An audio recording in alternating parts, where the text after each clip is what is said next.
महाराष्ट्रातला शेतकरी कर्जमुक्त झाला पाहिजे, त्याचा सातबारा कोरा झाला पाहिजे म्हणून महाएल्गार मोर्चा आहे आणि या मोर्चामध्ये सहभागी होण्यासाठी म्हणून आम्ही महाराष्ट्रातले जवळपास सर्व प्रमुख शेतकरी नेते जमा झालेलो आहोत। आजच सरकारनं आम्हाला बैठकीसाठी निमंत्रित केलेलं होतं, परंतु ती बैठक सुद्धा घाई गडबडीनं काल दुपारी आम्हाला निरोप मिळाला। एक तर यांच्यासारखं आमच्याकडे काही चार्टर प्लेन नाही, आम्ही महाराष्ट्राच्या ग्रामीण भागातल्या कुठल्या तरी रिमोट भागामध्ये असतो आणि अचानक उद्या सकाळी 10 वाजता मुंबईला या हे शक्य नाही। आम्ही आंदोलनाच्या दिशेनं साठी यायचं म्हणून इकडे सगळी यायला निघालेलो, तो रस्त्यात होतो। त्यामुळं शिवाय माझा सरकारला एक सवाल आहे की आतापर्यंत अनेक चर्चा झाल्या, त्या चर्चेचं फलनिष्पत्ती काय? शेतकऱ्याचा सातबारा कोरा करण्यासाठी म्हणून सरकारने एक समिती नेमलेली होती। ही समिती काळी काय गोरी अजून आम्ही बघितलेली नाही। त्या समितीमध्ये कोण कोण आहेत हे आम्हाला माहिती नाही। त्या समितीने नेमकं काय दिवे लावले हे आम्हाला माहिती नाही। त्या समितीने अहवाल दिला काय नाही हे माहित नाही। आणि गेल्या अनेक दिवसापासून आम्ही शेतकऱ्याचा सातबारा कोरा करा म्हणून आंदोलन करतोय। किमान बाबांनो तुमचं काय म्हणणं आहे म्हणून तरी समितीनं कधीच तरी आमच्याकडे एखादा फोन करायला पाहिजे होता किंवा आम्हाला म्हणायला पाहिजे होतं तुमचं काय म्हणणं आहे ते आमच्या समितीला लेखी पाठवा। त्याच्यावरनं आम्ही जरा अभ्यास करतो आणि शासनाला अहवाल पाठवतो। कदाचित समितीला असं वाटत असावं की आम्हाला शेतीतलं काही कळत नाही, अशा विद्वान लोकांची ती समिती असावी। त्या समितीचा तरी अहवाल आला काय? आणि अहवाल आला असेल तर शासनानं त्याच्यावर काय ऍक्शन घेतली हे आम्हाला कळायला पाहिजे। आणि म्हणून आता आम्ही सगळ्या शेतकरी नेत्यांनी एकमेकाशी दूरध्वनीनं संपर्क साधून ठरवलेला आहे। आता निर्णय सरकार घ्यायचा आहे आणि त्यांनी आम्हाला कळवायचा आहे। बैठकीला येण्यापेक्षा निर्णयच घ्या आणि आम्हाला सांगा तुमचा सातबारा कोरा झाला। आम्ही इथनं आपापल्या गावाकडे जातो, जाताना देवेंद्र फडणवीस, अजितदादा पवार आणि एकनाथ शिंदे यांचा जयघोष करत जातो। फक्त सातबारा कोरा झाल्याचं तेवढं आम्हाला कळवा। तुम्ही आज मुंबईला जाणार नाहीये, काय तुमचं नेमकं म्हणणं आहे बैठकीत? आणि सगळ्यात महत्वाचं शक्तीपीठावरून तुम्ही बोलले होते, राज्याची आर्थिक स्थिती नाही असं सातत्यानं तुंतुन अजितदादा पवार आणि देवेंद्र फडणवीस साहेब वाजवत आहेत। राज्याची आर्थिक स्थिती खराब आहे तर 1 वर्षापूर्वी जेव्हा शेतकऱ्याचा सातबारा कोरा कोरा कोरा करणार असं सांगितलं तुम्ही, त्यावेळी तुम्हीच तिघ महत्वाच्या सत्तास्थानावर होता। एकनाथ शिंदे मुख्यमंत्री होते, देवेंद्र फडणवीस आणि अजितदादा उपमुख्यमंत्री होते। त्यावेळी राज्याची आर्थिक स्थिती यांना कडानकडा माहिती असताना ही घोषणा केलीच कशी? कारण हे सगळे गाडे अभ्यासक आहेत। अजितदादांच्याकडे तर 11 वर्षाहून अधिक काळापासून अर्थ मंत्रालय आहे। देवेंद्र फडणवीस हे अर्थसंकल्पाचे गाडे अभ्यासक आहेत, त्यांनी त्याच्यावर एक पुस्तक लिहिलेलं आहे। आणि असं असताना तुम्ही महाराष्ट्रातल्या शेतकऱ्यांना सांगताय की आम्ही तुमचा सातबारा कोरा करणार आहोत, त्यांची मतं घेता आणि आज सांगताय की राज्याची आर्थिक स्थिती नाही। मग राज्याची आर्थिक स्थिती नाही तर महागडे प्रकल्प राज्याच्या भोकांड्यावर का लादता? शक्तीपीठ महामार्ग हा राज्याला कर्जात टाकणारा महामार्ग आहे। आधीच 7.5 लाख कोटीहून अधिक कर्ज झालेल्या राज्याच्या तिजोरीवर असं असताना जवळपास 96,000 कोटी रुपयाची बिलं थकीत आहेत। रोजगार हमीवर कामाला जाणाऱ्या मजुरांची बिलं वर्षभर मिळालेली नाहीत। आणि असं असताना राज्यातलं आतापर्यंत सगळ्यात महागडं 5.8% व्याजाचं कर्ज काढून शक्तीपीठ महामार्गासाठी 20,000 कोटीची जी भूसंपादनासाठी तरतूद केलेली आहे तेच पैसे सातबारा कोरा करायला वापरा ना। पैसे नाहीत कोण म्हणतं? तुम्हाला बुलेट ट्रेनसाठी पैसे आहेत, तुम्हाला शक्तीपीठ महामार्गासाठी पैसे आहेत, तुम्हाला महागडे रस्ते करण्यासाठी पैसे आहेत। आणि तुमच्याकडं जर शेतकऱ्याचा सातबारा कोरा करायला पैसे नसतील, दररोज 8 या हिशेबानं शेतकरी आत्महत्या करतायत आणि तरी सुद्धा यांना पाजर फुटत नसेल तर आता शेतकऱ्याचा एल्गार यांना कळल।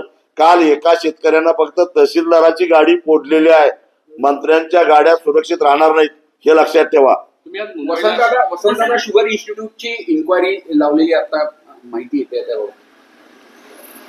आणि एका प्रकारे मुख्यमंत्र्यांनी चांगला निर्णय घेतलेला आहे, मी त्याचं स्वागत करतो. सगळ्यालाच काय मी विरोध करणारा माणूस नाही, कारण या वसंतदादा शुगर इन्स्टिट्यूट हा एक ट्रस्ट आहे, हा एक न्यास आहे आणि या न्यासाचे विश्वस्त हे महाराष्ट्रातले साखर कारखाने आहेत, खाजगी आणि सहकारी साखर कारखान्याचे प्रतिनिधी त्याचे विश्वस्त आहेत. आणि या न्यासाला महाराष्ट्रातले ऊस उत्पादक शेतकरी वर्षाला टनाला 1 रुपये वर्गणी देतात. म्हणजेच गेल्या वर्षी 13 कोटी टन ऊसाचं उत्पादन झालं, म्हणजे 13 कोटी रुपये महाराष्ट्रातल्या ऊस उत्पादक शेतकऱ्याची सुद्धा वर्गणी या VSI ला गेलेली आहे. राज्य सरकार वेगवेगळ्या पद्धतीनं या VSI ला आर्थिक मदत करत असतं. वर्गणी देणाऱ्याला माझ्या वर्गणीचं काय झालं याचा हिशेब विचारण्याचा निश्चितच अधिकार आहे आणि त्यामुळं त्याची चौकशी झाली तर मनात पाप नसेल, काही चोऱ्या केल्या नसतील तर त्या चौकशीला कोणी विरोध करायचं कारणच नाही. मुळामध्ये या वसंतदादा शुगर इन्स्टिट्यूटचे काय त्याच्या कार्यपद्धतीबद्दल महाराष्ट्रातल्या शेतकऱ्यांचे बऱ्याच दिवसापासूनचे आक्षेप आहेत. उदाहरणार्थ पाडेगाव ऊस संशोधन केंद्रानं एखादी चांगली ऊसाची व्हरायटी जर प्रसारित केली तर ती केवळ सरकारची आहे आणि आपली त्याला शिफारस नाही, ती सरकारी सरकारचा पगार घेणाऱ्या शास्त्रज्ञांनी ती प्रसारित केली म्हणून नाकं मोरडले जातात आणि शेतकऱ्यांना त्या व्हरायट्या वापरल्यापासून अडवलं जातं. 265 ही व्हरायटी शेतकऱ्यांच्या मध्ये प्रचंड लोकप्रिय असताना केवळ वसंतदादा शुगर इन्स्टिट्यूटचे त्याला शिफारस नाही म्हणून अनेक कारखाने ती व्हरायटी घेण्यापासून शेतकऱ्यांना रोखतात आणि अधिकृतरित्या त्याच्यावर बॅनही केलं जात नाही. असे हे सगळे VSI चे नखरे आहेत. साखर कारखान्यांनी रसापासून इथेनॉल तयार केलं, बी हेवी मोलॅसिस पासून इथेनॉल केलं, त्यामुळे रिकव्हरी किती डाऊन झाली याची तपासणी VSIच करते. आता VSIच्या या न्यासातले जे काही विश्वस्त आहेत ते साखर कारखान्याचेच प्रतिनिधी आहेत.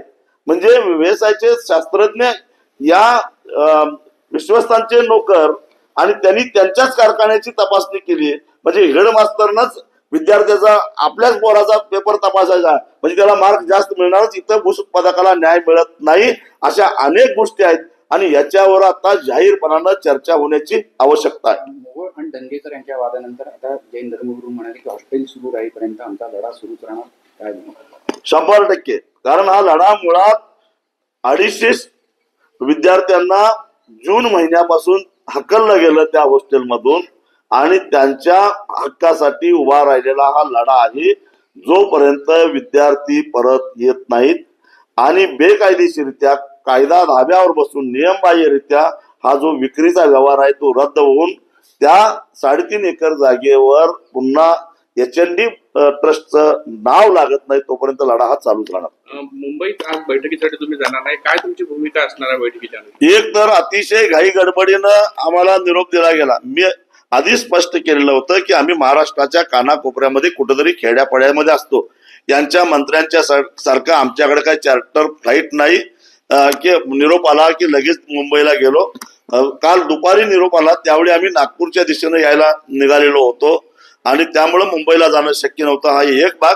दुसरा भाग, तुम्ही जी समिती नेमलेली आहे 7-12 कोरा करण्यासाठी त्या समितीनं काय दिवे लावले आणि त्याचा अहवाल आला काय नाही आला, येणार नसेल तर किती हजार वर्षांनी तो अहवाल येणार आहे हे एकदा सरकारनं सांगावं आणि मग आम्ही चर्चेला जाऊ. बैठक कुठं घेतली पाहिजे जेणेकरून तोडगा निघू शकते किंवा तुमचं नागपुरात आंदोलन आहे काय? आता नागपूरमध्ये मुख्यमंत्र्यांचं घर आहे आणि जवळपास सगळे प्रमुख शेतकरी नेते आम्ही नागपूरमध्ये जमा झालेलो आहोत.